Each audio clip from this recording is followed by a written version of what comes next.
So আজ আমি share করব আপনাদের সাথে অ্যাপ্লিকেশন প্রসেসের সবচেয়ে important part SOP, sponsor documents, bank statements and funding evidence. Let's start with SOP. SOP means statement of purpose. সহজ ভাষায় বলতে গেলে এসওপি হলো আপনার নিজের গল্প।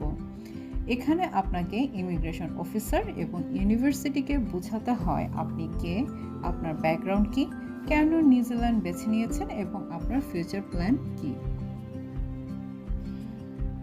সো সাম ইম্পর্টেন্ট পয়েন্টসগুলো হচ্ছে 1.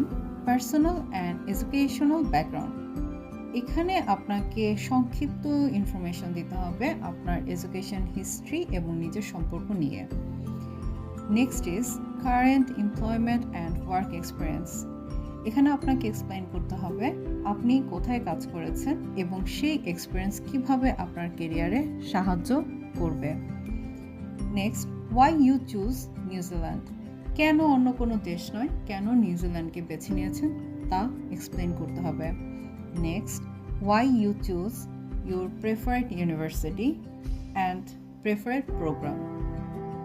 কেন এই ইউনিভার্সিটি এবং এই প্রোগ্রাম আপনার ফিউচার প্ল্যানের সঙ্গে মানানসই তা ভালোভাবে এক্সপ্লেইন করে আপনাকে দেখাতে হবে। Next is Y your preferred programme is relevant to your career.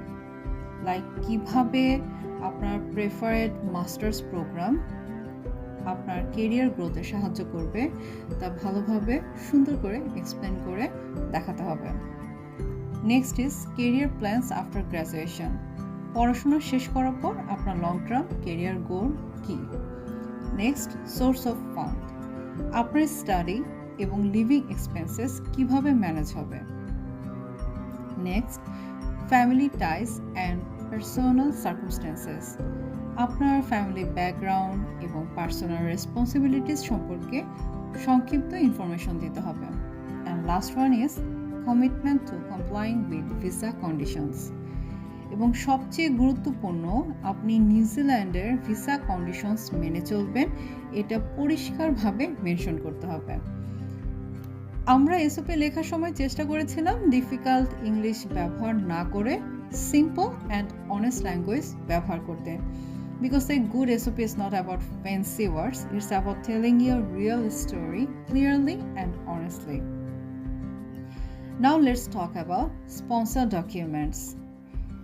If your parents, spouse, or another family member is supporting your studies financially, Immigration New Zealand may ask for proof that the funds are genuine.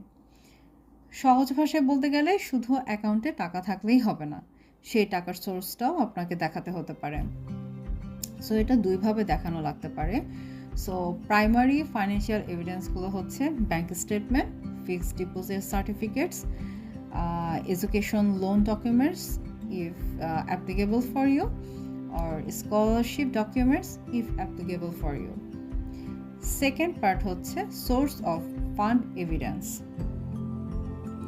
এখানে আপনি supporting document হিসেবে দেখাতে পারেন salary certificates, pay slip, income tax returns, documents explaining any large deposits in the account. So এগুলো আপনি দেখাতে পারেন। আর যদি আপনার স্পন্সর আপনার প্যারেন্টস অর স্পাউস হয়ে থাকে তাহলে কিছু ফুল প্যাকেজ ডকুমেন্টস আপনার দেখাতে হবে।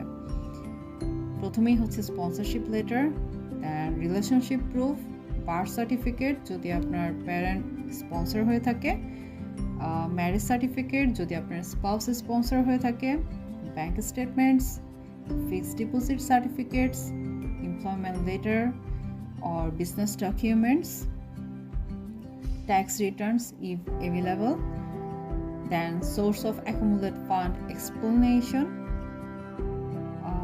then sponsor's national ID or passport card. So এই ডকুমেন্টগুলো আপনার স্পন্সর ডকুমেন্ট হিসেবে সাবমিট করতে হবে। The next important part was bank statements and funding evidence. Immigration New Zealand wants to know that you have enough financial support to cover your study and living expenses. তাই সব financial documents clear, genuine and well organised রাখা খুব গুরুত্বপূর্ণ। আমরা প্রতিটা document আলাদা আলাদা ফোল্ডারে রেখে বারবার চেক করতাম যেন কোনো কিছু মিস না হয়। কারণ ডকুমেন্ট প্রিপারেশনের সময় ছোট একটা পেপার মিস হলেও পুরো প্রসেস ডিলে হতে পারে অথবা রিজেকশনও হয়ে যেতে পারে। So our biggest lesson was simple, don't wait until the last moment. So prepare your documents step by step and keep everything organized.